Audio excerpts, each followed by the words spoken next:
예, 오리엔테이션 시작하겠습니다. 이제 오리엔테이션인데요. 이제 저희 그 책의 앞쪽에 보면은 그 내용들이 간략하게 있습니다. 사실 이제 우리가 공부하는 목적이 뭡니까? 우리가 공부하는 목적이 결국은 뭐 이런 거죠. 뭐 결국 먹고 살기 위해서 돈 때문에 하는 거죠. 돈 때문에. 돈을 벌기 위해서 하는 거죠. 그다음에 이제 이것 때문에 이제 하다 보면은 우리가 그 다음 단계로 넘어가는 게 이제 또 이런 것들이 있어요. 그래도 기술사잖아요. 큰 그건지 아닌지는 몰라도 명예적인 부분이 있어요. 명예적인 부분. 그 다음에 이제 우리가 가는 게 이제 우리가 생활의 변화가 있습니다. 생활의 변화. 생활의 변화 부분이 있어요. 처음에는 사실 다 그래요. 100% 이것 때문에 합니다. 먹고 살기 위해서 뭐 내가 뭐 직장에서 어려움이 있거나 어쨌든 또 뭐 그런 부분들이 있고요. 좀 더 나은 삶을 살기 위해서. 그래서 이제 옵니다. 그래서 이제 이 돈을 벌기 위해서 이제 오고요. 그 다음에 이제 노후 보장 때문에 오죠. 요즘은 우리가 한 개 직장 갖고 안 되잖아요. 2개, 3개 직장이 돼야 되잖아요. 그래서 이제 처음에 입사를 해가지고 5, 60대가 되면은 또 이 부분이 내가 노후에 생활해야 되는 부분이 반드시 필요해요. 그리고 일을 해야 되고요. 일을 해야지 젊어집니다. 그게 필요성이에요, 그게. 그래서 60세 넘어서도 우리가 일할 수 있고 돈을 벌 수도 있고. 예. 그게 이제 우리가 돈입니다, 돈. 돈을 벌기 위해서 하는 거고요.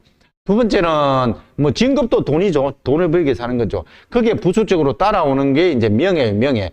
이제 진급을 한다든지 진급도 현재보다 조금 더 올라가는 게 그게 진급이죠. 우리가 살아가는 데는 돈만 갖고 살아가는 건 아니죠. 이게 다 남들이 알아주는 그런 부분들이 있기 때문에 명예욕이 있어서 우리가 남들한테 존경받고 싶고 이런 게 있어서 인정받고 싶고 존경받고 싶고 이런 것들이 있어요.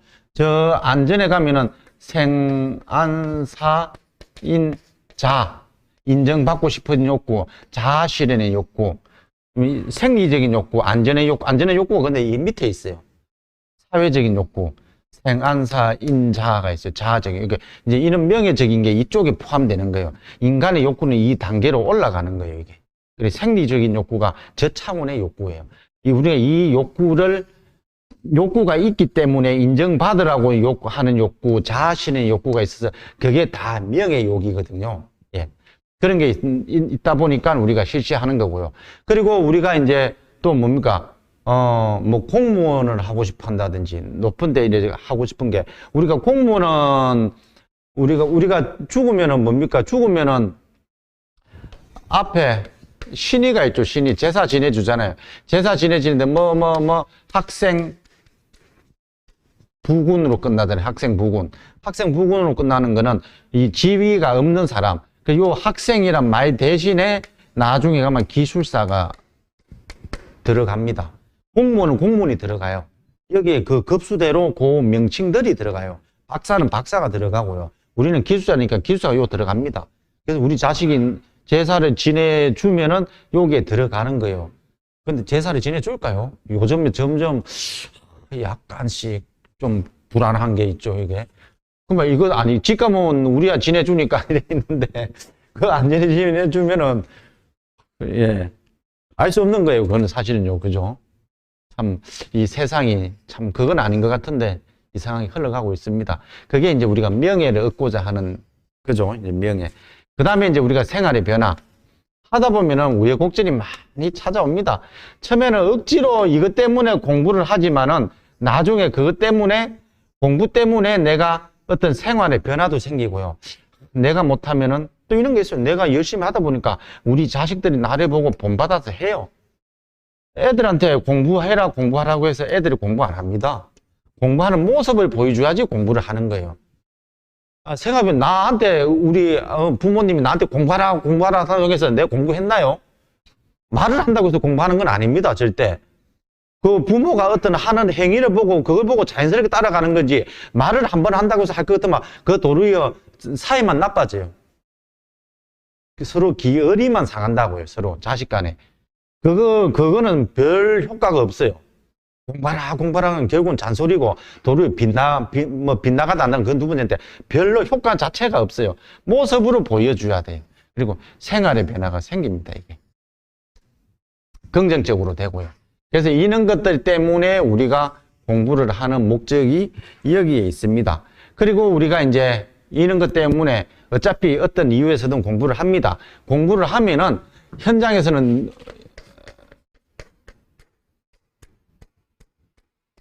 현장 소장하고 갑니다냐. 갑니란 말은 지금은 안 쓰잖아요. 건설 사업 관리사라고 쓰죠. 그런데 건축법에는 갑니라는 명칭이 있어서 그래서 같이 쓰고 있어요, 우리가. 건설진흥법에는 건설기술진흥법이기 때문에 결국은 거기에는 그 건설사업관리자라고 나와 있지만은 건축법이 있어요. 건축법에는 감리라는 용어가 있습니다. 그래서 이제 이걸 쓰는 거예요. 결국은 우리가 건설사업관리자라고 가는 것도 CM으로 가기 위해서 하는 거잖아요. 이 CM이 이제 민간이 주도해가지고 사업을 발굴해서 결국은 개설, 시, 유, 폐기하는 데까지 다 관리해 주는 거잖아요. 주인은 나지만은 이 CM이라는 객관적인 사람이 이 사업을 다 주도해서 관리해 주는 거잖아요. 그게 CM이잖아요. 콘솔리데이션 매니지먼트라 갖고 PM하고 똑같아요. 이거는 프로젝트 매니저고 이거는 콘솔리데이션 매니저고 그런 겁니다. 이게 같은 거예요. 이게 개념이. 그래서 이제 우리 한 번씩 교육받으러 가면 PM도 있고 CM도 있잖아요. 이거 같은 겁니다. 이게 우리 건설 쪽에 말하는 거고 이거는 프로젝트를 말하는 겁니다. 그래서 기획, 설계, 시공, 유지 관리, 폐기 처분까지 이 CM이 다 관리를 하는 거예요. 그래서 우리나라 이렇게 오픈해버리면은 한 회사가 다 싹쓸이를 해버리기 때문에 현재 건설기술 사업관리자가 설계부터 해갖고 준공하는 이관하는 데까지만 하게끔 돼 있어요. 그 유지 관리는 안 합니다. 건설기술진흥법이 요까지만 하게끔 돼 있어요. 이게. 그래서 그까지를 해서 이 CM이 점점 나중에 이 확장해 가는 단계죠. 해외 사업도 해야 되고 하기 때문에요.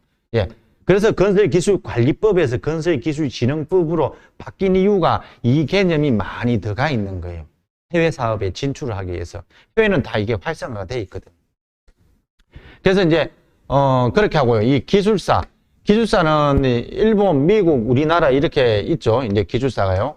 그리고 이제 기술사가 있는데, 이분들한테 가장 많이 적합하다라고 보시면 돼요. 그러니까 여기에 가지신 마인드가 있어야 돼요. 구체적인 것도 알아야 되고 전체적으로 볼 수 있는 이런 시야를 가져야 됩니다. 이 시야를.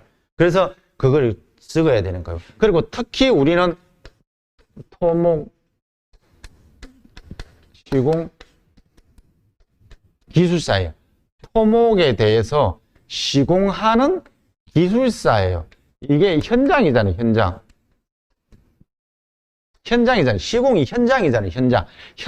현장이고. 그러면 도로공항기술사, 구조기술사, 그분들은 현장이 아니잖아요. 그 사람들은 설계 이론적인 거잖아요. 이론적인 거. 그분들은 그거에 대해 이론적인 걸 적어주면 돼요. 근데 우리는 시공이잖아요. 시공은 현장이란 말입니다. 이게 시공이 어떻게 이론이 아니죠. 시공은 시공이죠. 직접 내가 시공하는 거죠. 그러면 현장을 알아야 되는 거죠. 그 시공이 우리가 공장에서 이루어지는 게 아니고 현장에서 이루어진단 말입니다. 산이 있고 물이 있고 하천에서 교량을 세우고 절토를 해서 도로를 만들고 이 산이 있으면 깎아서 만드는 거예요. 여기에 답이 있는 거예요. 근데 현장에 답이 있는데 왜 자꾸 여기에 집중을 해서 답을 써내려 가려고 하는 부터가 안 맞는 거죠. 기본 베이스가. 방향성이 안 맞는 거예요. 이게. 처음에는 그런 게 이제 논술적으로 넘어가다 보니까 내가 맨날 현장에서 말로만 하다 보니까 쓰라고 하니까 이걸 못 쓰니까 책의 힘을 빌어서 이론적으로 적다 보니까 이쪽으로 자꾸 지우치는 거예요. 그거는 논술 실력이 모자란 게 아니고 그쪽을 우리가 이때까지 공부를 안 했으니까 모르죠. 그냥 현장에서 이렇게 그 계획서 세우고 이런 것들은 다 잘해요. 시키고 이렇게 관리하는 거요. 공원품 안한에는 잘해요. 여기 베이스는 이겁니다. 공원품 안환 이거에 대해서는 다 전문가들이에요. 안 해도 이분이잖아요. 이분들은 여기에 대해서는 빠삭하게 알고 있어요. 뭐 말 안 해도 그냥 뭐 다 머릿속에 다 개념이 딱 잡혀 있어서 다 할 줄 알아요. 이게. 공정관리, 원가관리, 품질관리, 안전관리, 공원품 안한, 클레임, 이서 것까지 가야 됩니다. 여기에 이제 공정이라는 거는 여기 따라와 갖고 공정 관리해야 되는 거는 우리가 작업이라는 게 있잖아요. 작업이 시공이잖아요. 여기 다 알아요. 알고 있으니까 뭐 별도로 내가 근거 남길 필요도 없이 말로서 다 해결하는 거. 그게 말로서 한다고 해서 틀린 말이 아니고 정확해요. 그게 보는 시야도 그렇고 모든 것들이 확실해요. 민원 처리하는 방법도 확실하게 나옵니다. 확실하게 나옵니다. 그런데도 다 아는데도 불구하고 이 서면으로 딱 적으라고 하니까 벽인 거예요. 이제 막히는 거예요. 이제 그게 이제 문제입니다. 이제 그게 문제예요. 다 가지고 이제 그 능력은 다 있으신데 못 하는 거예요. 그래서 적을 수 있는 능력만 있으면 합격을 하는데 그게 안 되다 보니까 책의 힘을 빌려서 자꾸 적다 보니까 끝이 없는 거예요. 책의 힘을 빌려서 이걸 적다 보니까 문제를 방향성은 이쪽에 있고 시공이고 현장이 이쪽에 방향성이 있고 채점의 어떤 기준에 방향성이 있다는 거는 채점의 기준이 이쪽에 있다라는 거예요. 근데 이걸 적으려고 하니까 안 맞죠. 그게 당연히 점수가 안 되는 거죠. 그러니까 결국은 이런저런 이유가 있어도 결국은 마지막에 가서는 이 공부를 하든 저 공부를 하든 다 하든 이게 반영이 안 되면은 안 돼요. 결국은 이걸 다 훑고 이걸 반영을 하든 이걸 모르고 이걸 반영을 하든 결국은 이능 개념으로 반영을 해야 돼요. 그래서 문제가 물어보면은 그걸 안 물어보더라도 우리가 안 물어보더라도 이게 뭡니까? 공원 품안원 클램 리스크 작업관리 시공관리 다 끝에 관리잖아요. 관리입니다. 관리면은 어디입니까? 우리가 도심지, 하천, 야간, 지작물, 그리고 흙막이, 뭐, 이런 것들. 우리가 콘크리트 탓을 해도 이런 거잖아요. 항상 이야기하지만은. 여기 콘크리트 탓을 하면 흙막이 안에서 탓을 하잖아요. 우리가. 실제로 현장에서는 이렇게 할 때 이 안에서 탓을 하니까 흙막이에 이상이 없는지 계측기를 설치하는데 근데 작업 자체는 이 흙막이를 구조물을 한단 말입니다. 이 콘크리트를 탓을 하고 그럼 범벅가가 여기에 앉잖아요. 앉아서 탓을 하잖아요. 이렇게 탓을 하면은 이 상황이 나와줘야 되는 거죠. 그냥 좋은 넓은 들판에서 콘크리트 탓을 하는 게 아니잖아요. 그렇게 할 때면 현장에 왜 현장 소장님이 있고 감리단장님이 이래 있습니까? 왜 직원들을 10명이나 두고 있어요? 그냥 혼자 가서 넓은 들판에 알아서 다 할 것 같으면 그냥 좋게 치면 되죠. 그 많은 사람들이 필요한 거는 경력이 있는 사람이 필요한 거는 이런 위험성에 있고 여기에는 차가 다니고 있고 여기에는 빌라가 있기 때문에 이 작업을 하는데 여기에 영향들이 분명히 있어요. 이게 도시가스가 딱 있고요. 이렇게. 위험하죠. 도시가스 움직이면 안 되죠. 아니면 이 복공판을 깔아가지고 복공판 뚜껑 열고 지하철 뚜껑 열고 탓을 하잖아요. 그러면 여기 차가 다니고 여기에 도시가스 매달아 놨잖아요. 위험하죠. 당연히. 이 상황 콘크리트 탓을 한다고 해서 콘크리트만 탓을 하는 게 그 연관성들이 다 주변하고 다 겹쳐져 있단 말입니다. 이게 그 상황을 적어줘야 되죠. 이런 차가 왔다 갔다 하고요. 그게 다 주의사항이고 관리사항이죠. 근데 그 현장에서는 다 아는데 적으라고 하면은 내가 어차피 그게 적는 것도 기술이에요. 적어서 답하는, 결국은 그 사람이 내가 알고 있는 이 능력에 대해서 나를 평가하기 위해서는 내가 말로서 하는 것도 아니고, 면접에서는 말로서 하는 거지만은, 현재는 필기시험은 그 사람이 이 서면을 보고 판단을 한단 말입니다. 이 부분을. 그래서 판단하기 때문에 이 부분이 반드시 반영이 돼야 돼요. 반영이. 그거는 기본이에요. 왜냐? 현장이고 방향성이기 때문에 그래요. 이 시공이라는 게 현장에서 이루어지는데 현장을 안 써주면 뭐를 하겠다라는 거예요. 그거는. 현장에 들어가줘야 되죠. 우리는 시공이잖아요. 시공하는 사람이지 설계하는 사람이 아니거든요. 도로공학 기술사가 아니란 말입니다. 그래서 반드시 이게 들어가줘야지 가는 거고요. 그러니까 방향성 자체가 우리가 내가 모른다고 해서 자꾸 책을 보고 외우는 개념부터가 방향성이 약간 잘못 가고 있는 거예요. 이게 종류를 쓰세요. 이런 것들은 종류를 쓰는 거는 맞아요. 그런데 기본적인 거는 이쪽 개념으로. 그러니까 안 물어봐도 도심지, 우리가 안 물어봐도 도심지, 하천, 야간, 흙막이 안에 이런 것들을 내가 표현을 해줘야 돼요.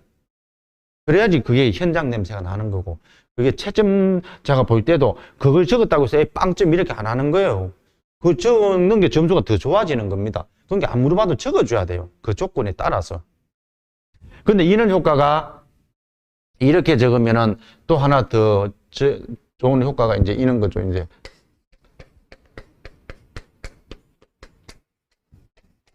우리가 차별화를 하기 위해서는 남이 안 쓰는 답안을 쓰는 거예요. 책에 있는 것들은 다 남들도 다 그래 적습니다. 내가 알고 있는 걸 자꾸 만들어서 아니 아무 경험이 없으면 안 되지만은 경험 있으신 분들은 내가 알고 있는 거에서 모든 것들 다 경험할 수는 없어요. 우리가 뭐 어떤 터널이면 터널, 댐이면 댐 하나 이렇게 한두 개 이렇게 경험하는 거죠. 거기다가 다른 걸 보면은 이렇게 접목을 시켜주면 돼요. 그렇게 갖고 와서 나만의 답안, 이 경험은 나만 한 거지 다 똑같이 이 경험을 한 건 아니잖아요. 그러니까 내가 이렇게 하나 나름대로 표현을 할 수 있게 표현하는 것도 중요하다고 했잖아요. 표현할 수 있는 걸 만들어냈으면은 그거는 나만의 답안이기 때문에 차별화를 X 안 해도 차별화가 되는 거예요. 그거는 차별화를 안 해도 차별화가 되는 거예요. 남하고 중복할 것 없이 그냥 가는 거예요. 그냥 차별 안 하고 나만의 답안을 적는 거예요. 그러니까 그래서 이제 기술사는 이제 우리가 얼마 전에 봉준호 감독이 그걸 했잖아요. 가장 개인적인 것이 창의적인 것이다.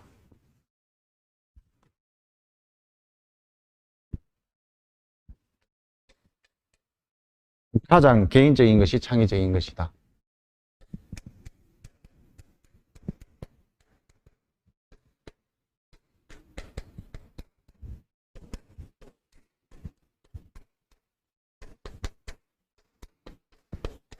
가장 개인적인 것이 가장 창의적인 것이다. 이렇게 되어 있죠.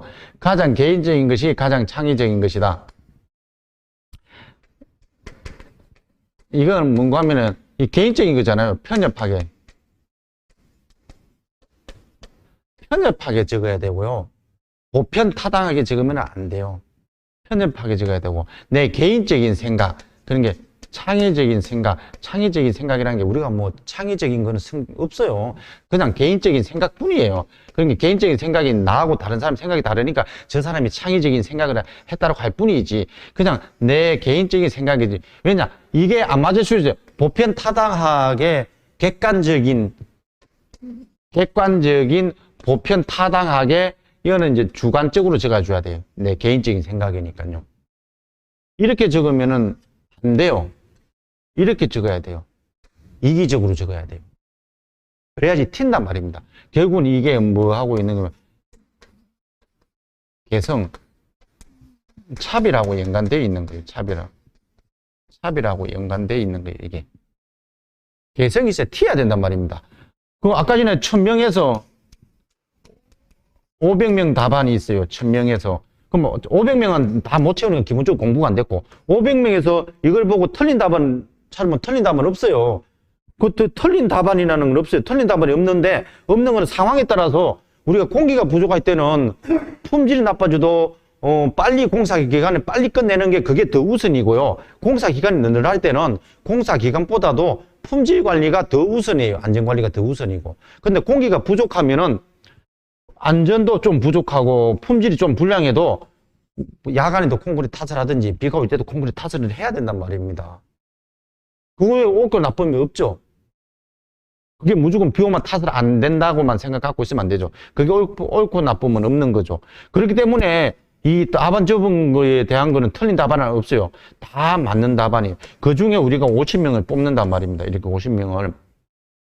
뽑는데 이 50명이 들어가려면은 틀린 답이 없는데 어떻게 50명을 뽑을 수가 있어요?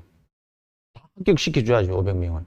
그래도 누군가는 50명을 뽑아야 되는데 그게 이제 하기 위해서 우리가 요 안에 들어가기 위해서 무수하게 차별화에 대한 걸 우리가 막 요구를 갈망을 하는 거예요. 지금 갈망을 하는데 결국은 요 차별화라는 거는 남이 안 쓰는 답안을 쓴다라는 거잖아요. 그럼 안 겹치는 답안이잖아요, 결국은. 그런데 그걸 하는 것보다도 이 개념으로 가는 거예요. 그래서 이 개성이 나와줘야 돼. 그렇게 차별화가 되려면은 개인적으로, 주관적으로, 편협하게 적어야지 개성이 나오고 차별화가 되는 거예요. 보편 타당해 주면 다 답이 겹친데 그게 못 들어가는 거죠. 그게 내 개성적으로, 내 주관적으로 굳이 남 따라갈 필요 없어요. 그걸 보고 내가 착안상으로 이렇게 참존을 하되 그냥 내가 알고 있는 대로 해야 돼요. 근데 이제 여기에는 그게 바탕이 돼야 되는 거죠.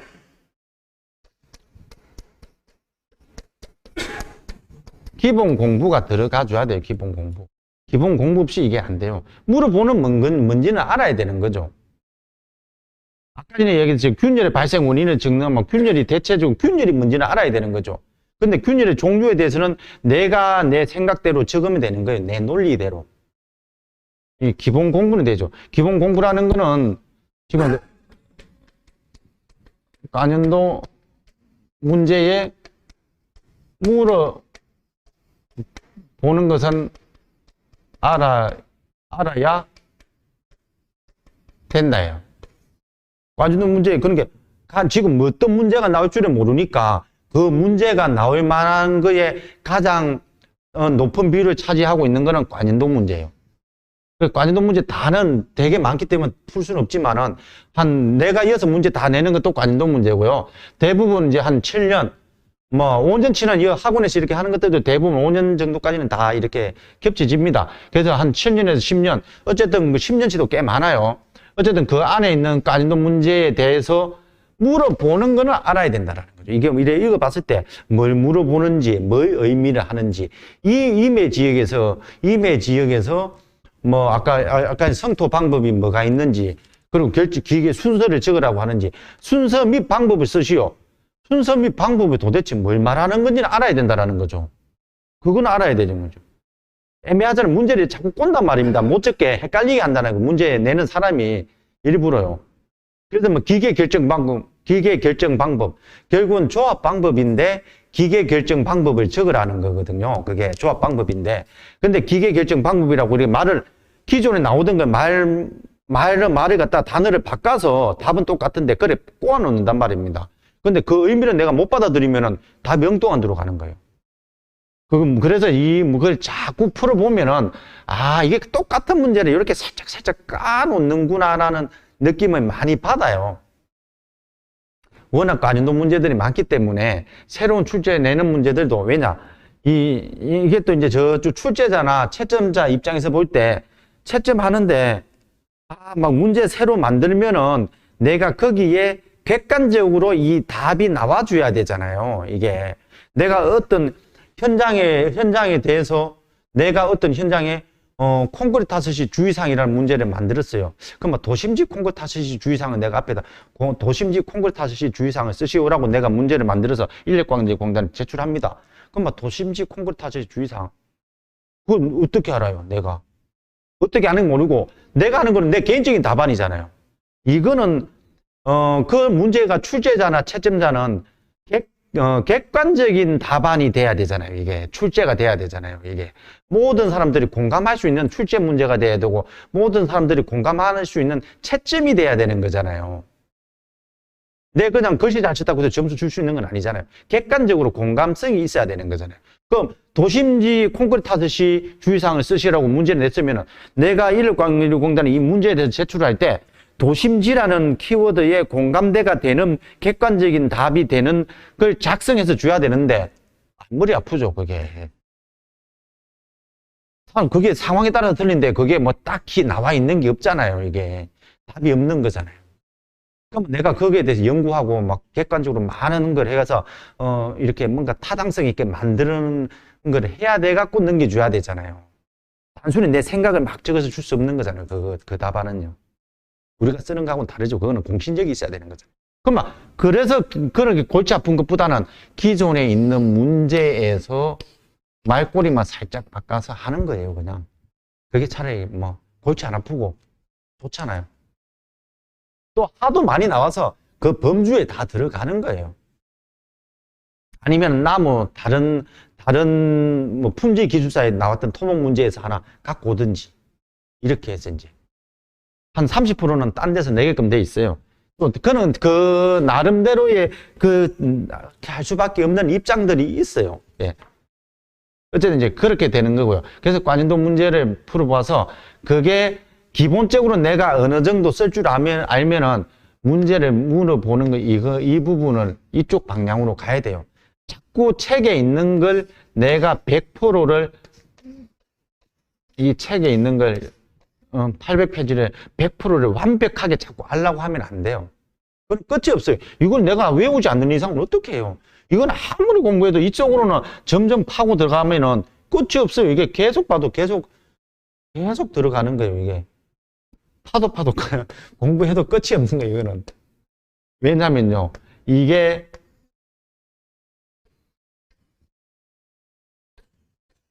이만큼이라서 그래요. 이게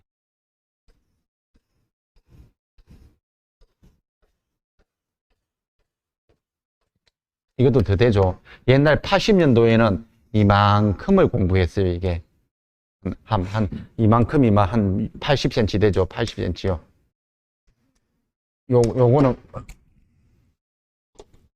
요거 콘크리터, 요거는 토공, 요거는 건설기계, 요거는 연약지반, 요거는 연약지반 포장, 도로, 교량, 요거는 시사. 이래 하니까 이게 지금 우리가 19개 차트잖아요. 차트가. 그러면 19권을 공부를 해야지 되는 거예요. 80년도에는요. 왜냐? 책이 없잖아요. 이렇게 지금 잘 돼 있는 책이 없어요. 이걸 다 공부를 했어야 돼요. 그래서 이 부분을 공부를 다 하기가 그러니까 다 서머리를 해가지고 우리 한 장에다가 서브노트에다가 A4지에다가 반절 나눠서 여기 적고 정리하고 요 한 문제 적고 정리하고 또 뒷면에다가 적고 그래서 이 A4지 한 장 하면 4문제를 적어 가지고 정리를 다 해서 바인더에 묶으면 요만큼 한 300~400페이지가 됩니다. 그러면은 거기 함축했는 게 요만큼이에요. 그게 요 한 권으로 이게 서브노트가 되는 거예요. 결국 우리는 지식적인 측면에서 이만큼을 공부를 해야 돼요. 결국은요. 그래서 이 서브노트가 이제 탄생 배경이 이렇게 해서 서브노트가 배경이 됐는데 그 이후에는 이제 이런 서브노트도 많고 학원에서 요약 한 집도 많고 사실 기술사 시험은 학원의 책이 좋아요. 시중의 책보다. 시중의 책은 이런 것들이 다 각각으로 돼 있어 갖고 그렇지만 학원에 있는 책들이 딱 정리만 딱 잘 돼 있어요. 기술사에 그래도 그나마 이 노하우들이 녹여져 있는 포인트만 묶어놓은 게 이 학원의 교재예요. 학원에서 어떤 사용하는 교재들이 서브노트. 그래서 이제 이렇게 내려왔는데, 그래서 이제 그런 교재들로 돼 있는 게 결국 그게 서브노트예요. 지금 이 학원 교재가요. 한 권으로 묶여져 있잖아요. 그러니까 그만큼 내용은 빈약하죠. 이해 잘 안 가죠. 당연히 이만큼을 갖다가 함축을 시켜놨는데 이해가 잘 안 갈 뿐이죠. 그 두꺼운 책을 보면 이해는 잘 가요. 그 한 문제에 대해서는 다 상세하게 설명이 돼 있으니까요. 그러니까 이제 그 양면성이 있죠. 처음부터 그만 두꺼운 책을 갖고 하라고 하면은 사람 질려버리는 거죠. 그래서 이는 탄생적인 배경이 있습니다. 그래서 예전에는 이 서브노트를 만들면은 이만큼을 이렇게 함축하기 위해서 한 번에 안 되죠. 쓰고 빼내고 갈아 끼우고 이렇게 해서 서브노트를 한 권 만드는데 2년이 걸립니다. 2년이 다 걸리면은 이 사람이 이게 다 그래도 안 돼요. 항상 부족하죠. 내 공부 수준이 올라갈 때마다 이거 계속 교체를 해야 되니까요. 근데 2년이 되면은 이 서브노트를 다 만들고 나면은 합격을 합니다. 합격을 해요. 서브노트를 만들고 나면. 왜냐? 이만큼이 서브노트를 만들면 함축이 돼 있기 때문에 처음에는 서브노트를 못 만들어요. 중요하고 안 중요한 게 없기 때문에 내가 그걸 못 만들어요. 근데 그걸 자꾸 하다 보면은 중요한가 안 중요한 걸 알기 때문에 내가 넣는 거예요. 중요하다 안 중요하다의 판단이 뭘까요? 중요한 거는 내가 못 외운 거고 안 중요하다고 생각된 거는 내 머릿속에 들어가 있는 거예요. 그래서 결국 이렇게 정리를 할 때 함축이 되면은 나머지 부분은 내 머릿속에 다 들어가 있고 내가 어렵다고 생각하는 위주로 정리가 되는 겁니다. 그러면 서브노트를 다 만들면 합격기간에 와 있어요. 그럼 합격을 합니다. 다 만들고 나면 합격이에요. 그 가는 과정이 공부하는 과정이에요. 이래서 서브노트라는 게 탄생 배경이 됐고요. 지금은 학원 교재들이 이만큼에 대한 기준이 다 돼 있기 때문에 저 같은 경우는 서브노트 한 번도 안 만들었어요. 작정이만 해도. 왜냐, 글씨를 못 써서 안 만들었고요. 이 만드는데 1년, 2년 이렇게 걸려갖고 막, 딴 사람 글씨, 안 그러면 최근에는 이걸 얻어가지고 내가 처음에는 뺏겨가지고 하는데 그렇게 안 하고 나는 딱 어느 중요한 한 교재, 적당한 교재 뚜껑을 다 무조건 그 한 교재만 팠어요. 그 안에 모든 걸 함축을 시켜서 냈어요. 없는 거. 당연히 없죠. 이 관인도 문제가 이 어떻게 다 들어가요. 요만큼 두께에. 없는 것들은 그나마 요 안에 그 최대한 이해를 하려고 하고 모르는 것들 여기다 함축을 시켰죠. 그건 개인적인 공부 방법입니다. 이제 그렇게 이제 가야 되고요. 그리고 이제 이렇게 이제 공부하는 방법이 이렇게 있고, 처음에는 이제 공부를 할 때 이제 책의 교재에 보면은 챕터별로 저게 32장인가 돼요. 저걸 복사를 하든지 어쩌든지 수첩에다 적든지 그 챕터별로 맨 앞에 이렇게 돼 있는 부분을 수첩에다 적어 가지고 그 부분을 가지고 평상시 내가 항상 언제든지 공부할 수 있는 그걸 건수를 만들어야 돼요. 어디서든지 내가 공부할 수 있도록. 시간, 을지, 차별하잖아요. 그러니까 시간이 반드시 있어야 돼요. 시간이요. 시간 없이는 아무것도 못 합니다. 시간 없이는 아무것도 못 하기 때문에 시간을 내야 되는데, 그러면 시간이 주어지지 않잖아요. 그러면 시간을 할애해야 돼요. 시간을 할애하기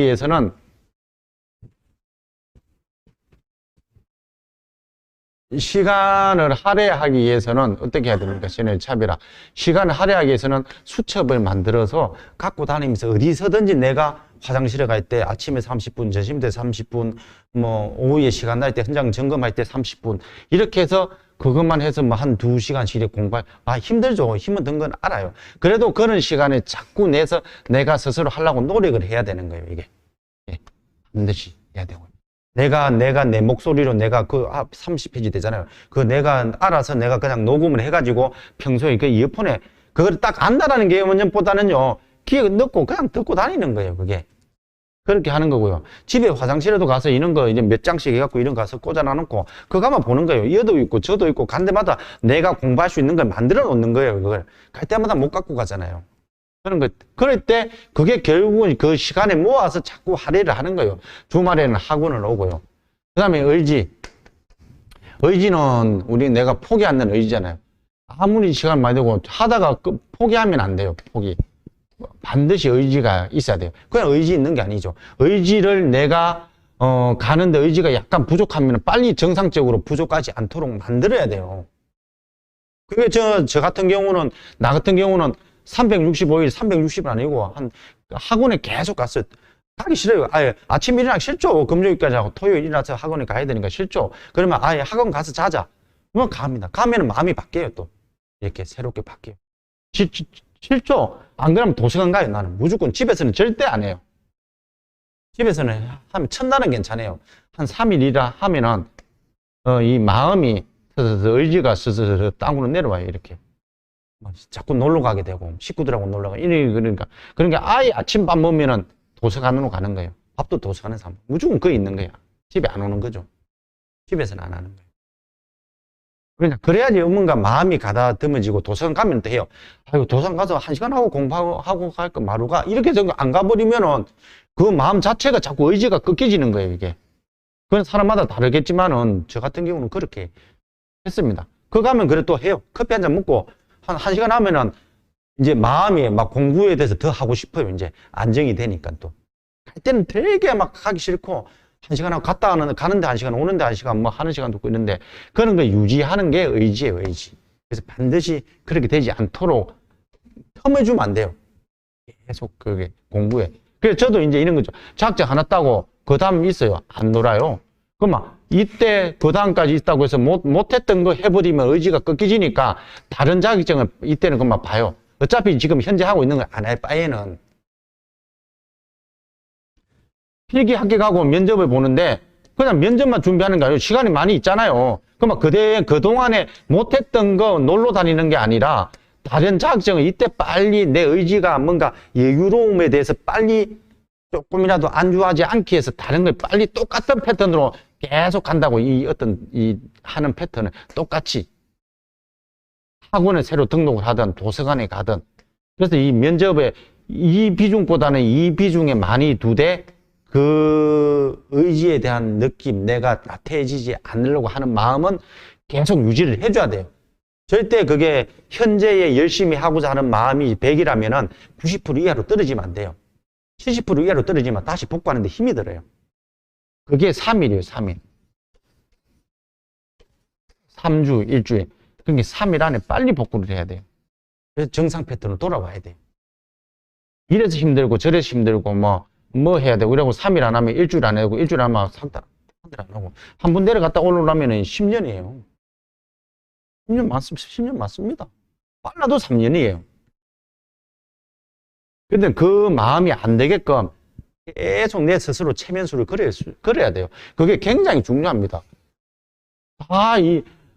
이거에 안 돼서 다 포기하는 거잖아요, 이게. 포기하는 거잖아요. 이렇게 해서 가서 이제 차비로, 아까 이제 좀 전에 차비라 이야기를 했죠. 차비로 가서 이제 우리가 시험을 치러 갑니다. 그래서 여기에서 포기하는 사람이 한 70% 되고요. 다 333이에요. 결국은 그래서 우리가 3에서 10% 정도 합격을 하잖아요. 이것도. 시험 치는 사람 중에 3에서 10% 합격하는 거예요. 근데 그 시험 치는 사람도 그 이면에는 3월에서 10%만 응시를 해요. 나머지는 다 중도에서 포기를 또 하는. 그런 게 쉽지 않은 거예요, 이게. 끝까지 가는 게. 그러니까 계속 나태함을 관리를 해야 되는 부분이고요. 이야기 하다가 너무 길어진 것 같아요. 그래서 이제 우리가 평상시에도 항상 이렇게 되지 않도록 하기 위해서 그리고 이제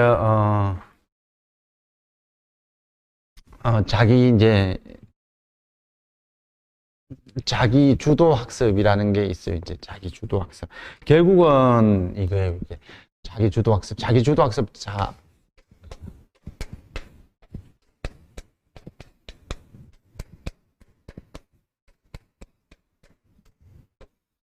자기주도 학습이에요. 자기주도 학습이 돼요. 이게 다 총체하면 자기주도 학습이에요.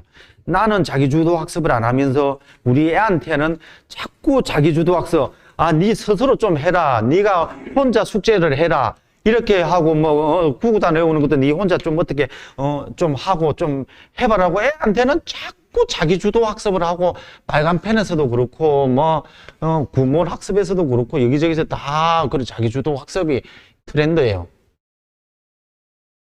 근데 정작 나는 안 하고 있어요. 나는 다 책에 대해서, 이론에 대해서 안 하고 있단 말입니다. 보고 뺏기려고만 하고 있어요. 그래서 제가 이제 자기 주도 학습을 이제 찾아본 게 아니고, 이제 내가 이걸 명명을 한 거예요. 원래는 내가, 이면지 학습 방법이라는 게 있어요. 이면지 학습 방법.